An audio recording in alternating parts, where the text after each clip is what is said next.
एक बार फिर से आप सभी का स्वागत है आशा लक्ष्य के खास प्रोग्राम दिल्ली 501 में। आज हमारे साथ जो मेहमान हैं वो भारतीय जनता पार्टी से प्रवक्ता हैं दक्षिण दिल्ली के। आइए अपने इस खास प्रोग्राम में इनसे हम 4 सवाल पूछते हैं और जानते हैं अब कि चुनाव का क्या माहौल है। सबसे पहले तो सर आपका बहुत बहुत स्वागत है। धन्यवाद आपका। जो सबसे ट्रेंडिंग सवाल मौके पर बनता है भारतीय जनता पार्टी के लोगों से वो यही है कि कल रात को केजरीवाल जी की गिरफ्तारी हो गई जी। शराब नीति केस को लेकर ईडी ने 2 घंटे की पूछताछ के बाद उनको गिरफ्तार किया है।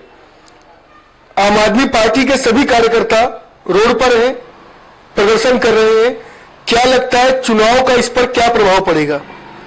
जी, जहां तक रही केजरीवाल जी की गिरफ्तारी की बात, तो केजरीवाल जी की गिरफ्तारी तो तय थी, क्योंकि जिस तरह से दिल्ली में नई शराब नीति लागू की गई और वो केवल और केवल आम आदमी पार्टी सरकार ने अपने प्रॉफिट के लिए, अपने निजी फायदे के लिए दिल्ली में शराब नीति लागू की, तो उसमें जितना पैसा पहले सरकार को मिलता था वो सारा पैसा आम आदमी पार्टी को, उन्होंने इस तरीके से इसका डिजाइन ही किया नई शराब नीति का कि सारा का सारा पैसा जो शराब को मिलना चाहिए, जो सरकार को मिलना चाहिए था, वो आम आदमी पार्टी को पैसा ट्रांसफर होना।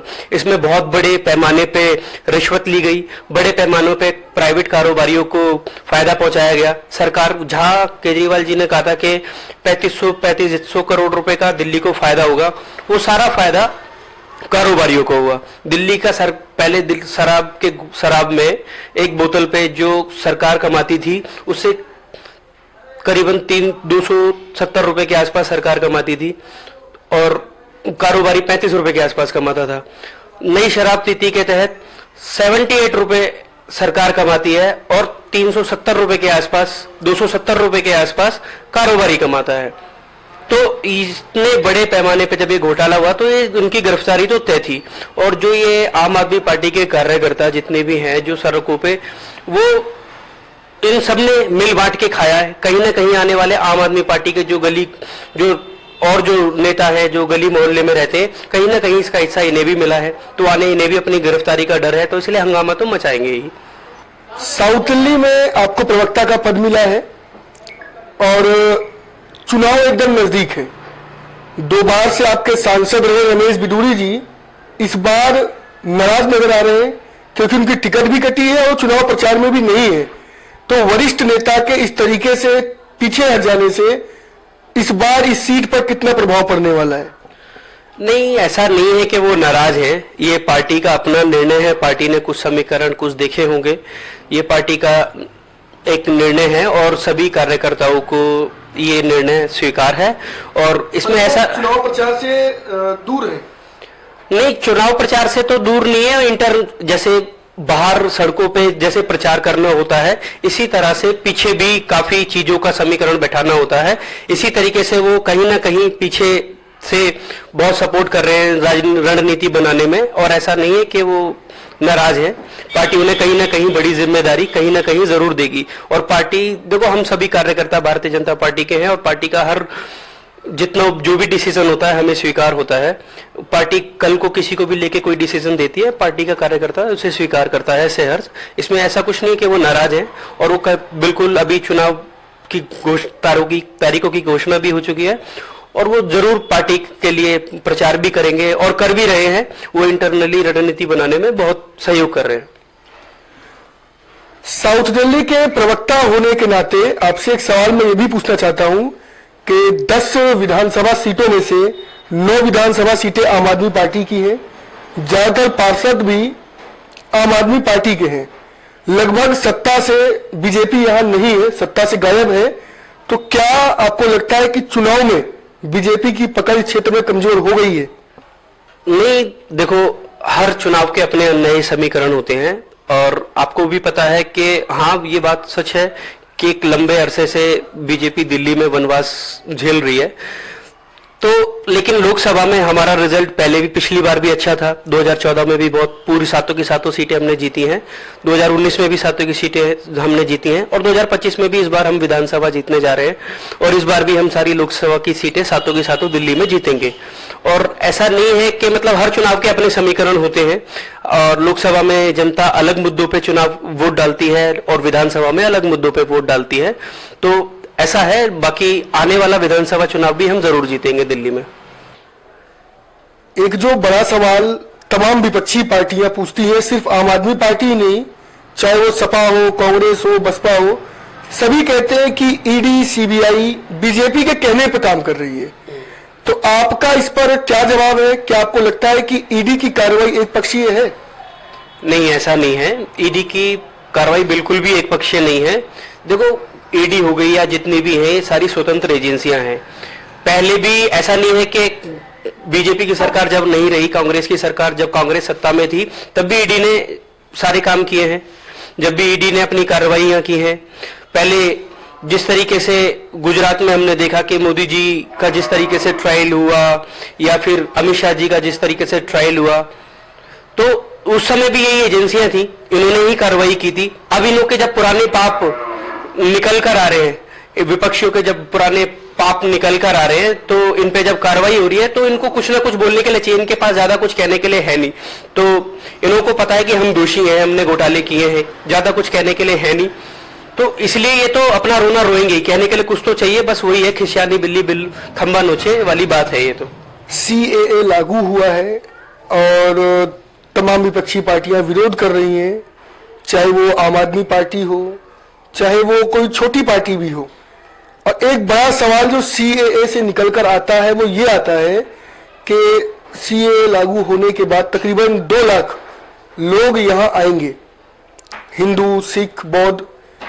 वो लोग कहां रहेंगे और वो किसके हिस्से की नौकरियां करेंगे?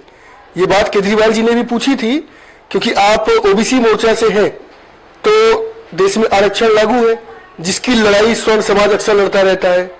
दलित समाज का भी आरक्षण के लिए लड़ाई है। अगर वो लोग भी आते हैं तो कहीं ना कहीं उनको भी आरक्षण देना होगा। तो क्या लगता है कि इससे नौकरियों पर कितना प्रभाव पड़ेगा और वो किसके हिस्से की नौकरियां करेंगे? जहां तक सीए लागू होने की बात है, तो आपको भी इस बात की जानकारी होगी, जब देश आजाद हुआ तो एक उस समय के जो नेता थे, उन्होंने इस बात को कहा था कि अभी आपाधापी में जिस तरीके से लोगों का माइग्रेशन भारत में हुआ या पाकिस्तान में हुआ, उसमें काफी लाखों लोग मारे काटे गए। तो उस समय के नेताओं ने ये बात कहा था कि अभी आप अफरा तफरी में इधर उधर ना आए, थोड़ा रुक जाएं, जो कि इस मारकाट से लोगों की जान बचाई जा सके। तो कहीं ना कहीं जब इस देश का विभाजन एक धर्म के नाम पे हुआ, वो सारे मुस्लिम, तीनों मुस्लिम बाहुल्य देश हैं, तो आज उनके ऊपर देखिए आप, जिस तरह से हिंदू की, सिखों की, ईसाइयों की वहां बर्बरता से हत्या की जा रही है, उनका धर्म परिवर्तन कराया जा रहा है। आज वो हिंदुस्तान में नहीं आएंगे तो कहां जाएंगे? दूसरी बात रही जो केजरीवाल जी ने आरोप लगाया कि वो किसके हिस्से की नौकरी करेंगे, किसके हिस्से की। दिल्ली और पूरे देश के अंदर 10 करोड़ से ज्यादा रोहिंग्या मुसलमान रह रहे हैं, जगह जगह अवैध ये रह रहे हैं। ये सारे बांग्लादेशी मुसलमान, जितने भी रोहिंग्या मुसलमान यहाँ रह रहे हैं, ये किसके हिस्से की नौकरी कर रहे हैं? आप इसके लिए क्यों नहीं कहते? एक तरफ तो केजरीवाल उन रोहिंग्या मुसलमानों को शरण देने का काम करते हैं, उनके लिए हर चीज की सुविधा करने का काम करते हैं, तब उनको याद नहीं आता सीए। कुछ दिनों पहले सोशल मीडिया पे एक वीडियो वायरल था, जो एक रेसलर का था, शायद वो फाइट जीता था, उसके कंधे पे एक बेल्ट थी। उसने माइक से रोते हुए इस चीज को कहा कि मणिपुर जल रहा है। वो वीडियो काफी वायरल है। तो मणिपुर में जो हो रहा है उसको देखने के लिए कोई बीजेपी का वरिष्ठ नेता वहां क्यों नहीं जाता? नहीं, ऐसा नहीं है। गवर्नमेंट ने सारी एजेंसियां वहां लगाई हुई हैं, और हमारे प्रधानमंत्री जी, माननीय गृह मंत्री जी बराबर उस चीज पे नजर बनाए हुए हैं, और जो भी चीजें वहां हो रही हैं उस पे सरकार की पूरी पैनी नजर है, और सरकार ने अपनी सारी एजेंसियों को वहां पे लगाया हुआ है। उसको जल्द से जल्द जो भी कार्रवाई वहां उचित है वो सरकार कर रही है, और वो जल्द से जल्द उस मुद्दे को सुलझा लिया जाएगा। जिस तरीके से वहां भी यही मुद्दा है, अवैध शरणार्थियों वाला, आप जिस तरीके से देख रहे हैं, वो बहुत पुराने मुद्दे, ज्वलनशील मुद्दे हैं, उनको एक तरफ, एक बिल्कुल अचानक उनको सुलझाया नहीं जा सकता है। वो जिस तरीके से बहुत पुराने मुद्दे हैं, जिस तरीके से चल रहे हैं, उनको धीरे धीरे ही उनको शांत किया जा सकता है। आपने देखा होगा गत कुछ दिनों के अंदर, 2 महीने 3 महीने के अंदर, जब से वो उन सारी घटनाओं में धीरे धीरे कमी आने लगी है और अब वो ज्यादा समस्याएं इतनी हमारे सामने नहीं है और अब धीरे धीरे वो बिल्कुल ही सरकार उनको कोशिश करेगी और सुलझा लेगी। चुनाव के बीच एक क्षेत्रीय जनप्रतिनिधि होने के नाते आपसे मैं ये पूछना चाहता हूं कि संगम विहार जो आपका क्षेत्र है वो किन मुद्दों पे इस बार वोट करेगा? संगम विहार जो क्षेत्र है काफी दिल्ली जैसी राजधानी, हम कहते हैं देश की राजधानी दिल्ली है, और जब बाहरी लोग दिल्ली का नाम सुनते हैं, दिल्ली की बात करते हैं, तो उनके बारे में एक इमेज जाती है कि दिल्ली देश की राजधानी होने के नाते इतनी स्टैंडर्ड होगी, उसका एक लिविंग ऑफ स्टैंडर्ड बड़ा हाई होगा। ज्यादातर दिल्ली का नाम याद आने पर वो सिर्फ इंडिया गेट नजर आता है, इंडिया गेट नजर आता है, लाल किला नजर आता है। लोग बाग यही बाहर से सोचते हैं कि दिल्ली कितनी खूबसूरत होगी, लेकिन दिल्ली का एक इलाका संगम विहार भी है जो कि काफी पिछड़ा इलाका है। दिल्ली संगम विहार जैसे इलाके में पिछले 20 से 25 सालों से कोई भाजपा का विधायक नहीं रहा है। इससे पहले अभी 10 साल आम आदमी पार्टी का विधायक है, उससे पहले 10 साल कांग्रेस के विधायक लवली जी रहे जो अब इस दुनिया में नहीं रहे। तो लेकिन किसी भी प्रकार, किसी भी आज तक 20 साल ये चलने के बावजूद आज तक पानी का मुद्दा यों के त्यों है। आज भी लोगों के लिए कोने पर लॉलीपॉप की तरह गली के कोने पर हाइडेंट लगा दिए गए हैं। इतनी विकसित राजधानी होने के बावजूद भी आज भी जिस तरह से झुग्गी झोपड़ों में, पुराने पिछड़े इलाकों में पानी की जो व्यवस्था होती है, उस तरीके से दिल्ली और संगम विहार के लोग रह रहे हैं। और आज से 20 साल पहले यहां पे भाजपा का एक विधायक थे, माननीय विजय जोली जी। विजय जोली जब यहां से साकेत विधानसभा हुआ करती थी, जब वो यहां से विधायक बने, उस समय आज से 20 साल पहले उन्होंने यहां लाइट को लेके आने वाले वो हैं विजय जोली जी। यहां पानी के लिए लाइनें तलक उन्होंने बिछा दी थी। बांध रोड का जितना भी सौंदर्य, बांध रोड का जितना भी उद्धार उन्होंने किया, इतना पानी बांध रोड से नीचे आता था, अव्यवस्था थी, तो सारी व्यवस्था को करने वाले विजय जोली थे। और उसके बाद आज 20 साल हो गए, उनके काम को थोड़ा सा भी आगे नहीं बढ़ाया गया है। तो ये एक दुर्भाग्य की बात है संगम विहार के लिए कि दोबारा उन्हें कोई ऐसा नेता नहीं मिला। सेंट्रल गवर्नमेंट की जो योजनाएं हैं क्या संगम विहार में पहुंच पा रही हैं?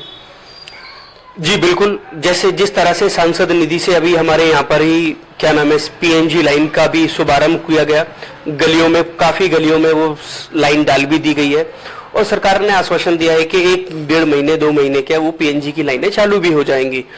और जिस तरह से उज्ज्वला योजना की, मैं केंद्र सरकार की उज्ज्वला योजना की बात करूं तो उज्ज्वला योजना के हमने खुद भी बहुत सिलेंडर बांटे हैं, ठीक है। जिस तरह से हम बात करें स्वनिधि योजना, जिस तरह से हम बात करें उज्ज्वला योजना, ये सारी योजनाएं हमने खुद स्वयं, आप गली गली में कहीं भी जाके अगर किसी से पूछेंगे तो ये सब गरीब तबके तक ये सारी योजनाएं पहुंची हैं। आशा लक्ष्य को समय देने के लिए और हमसे बातचीत करने के लिए आपका बहुत बहुत धन्यवाद।